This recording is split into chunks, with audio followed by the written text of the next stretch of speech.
Welcome to Subnautica. Today I'll be showing you how to make a well-rounded base in the Cyclops submarine. Obviously, I have a spare base just in case, you never know what's going to happen. But my main base, where all my action goes down, where everything is always in my Cyclops. I'm going to teach you how to manage power, how to do basically everything in here, and how to get the most sustained Cyclops as possible. Obviously, this is a new campaign, so I don't have any upgrades on the Cyclops. This is the base Cyclops, but I've stored loads of stuff in it. So let's take you for a tour. In the helm, you have a fabricator, and your radio can be there if you want. It doesn't matter. Here is where it displays your health. Here is where you pilot the ship. This, turn your engine on, and I'll teach you through full guide. So when your engine's on the left you will have 3 modes. This produces the less noise, as you can see by the noise thing down there. This produces more noise. This produces loads of noise, but it also overheats your engine. So basically, Leviathans and big creatures and big predators want to kill you in this game, as you probably already know. And one way to get around that is by using silent running. Although I think it does use power, silent running can basically make your noise go all the way down to really low, even if you're using the max engine. Only problem with using the max engine is you can overheat your whole entire reactor and systems. There's also camera. There's a few. I like to use the keel personally, because then I can just look around what's below. But I think the best one is probably the keel. Outside of the cockpit, you have this bit. This is where you customize. This is where you click your submarine name. Here you can turn on and off your internal lights and floodlight. This is the guide, basically. Here is where I have, obviously I want to have more power cell chargers, battery chargers. Here is where I have all of my utility stuff. So I got the radio here. You could have it in your helm. You got the modification station here where you can modify all your stuff. Right here, I use the Seamoth here. My prawn suit is right down there in my base. My secondary base.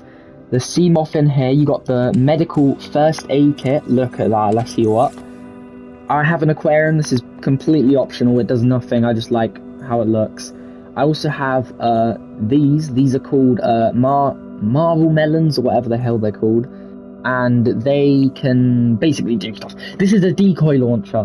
Marble melons give you loads of food. I think it's the best food source in the game.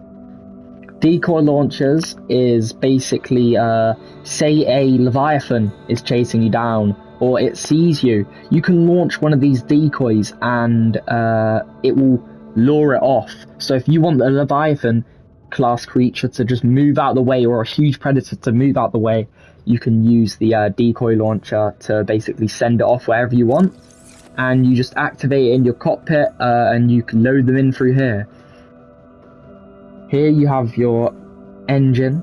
This is where all the power cells are. This is where your Cyclops upgrade fabricator is. This is where you upgrade literally everything in the Cyclops. Obviously, late game you'll need a lot of this, so I recommend focusing on upgrading your gear, weapons, and all of that.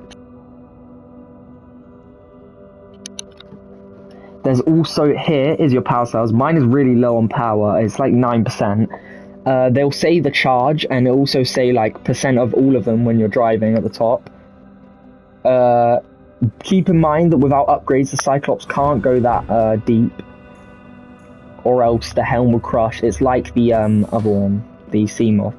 Here you go, the Seamoth is above you, or your prawn suit, whatever you picked. And here you have 1, 2, 3, 4, 5. These are lockers. Basically, I'm gonna have another layer when I run out of space, but these are lockers, and these are the ones that are in the actual submarine. These, obviously, as you can see, the storage, they hold 18 slots of storage. However, these hold a lot more.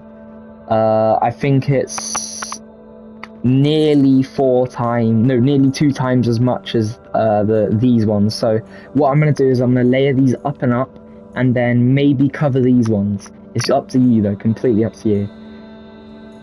That is basically the entirety of the Cyclops. It is basically complete with everything. You can do whatever you want in this, as long as you have the habitat builder.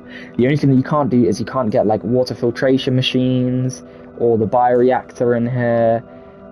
Even solar panels, you can't get those. But personally, I recommend this. You just have to have a indoor grow bed. You have to have like all the stuff to supply you, and I do recommend having an actual base as well. Mine is all the way down there.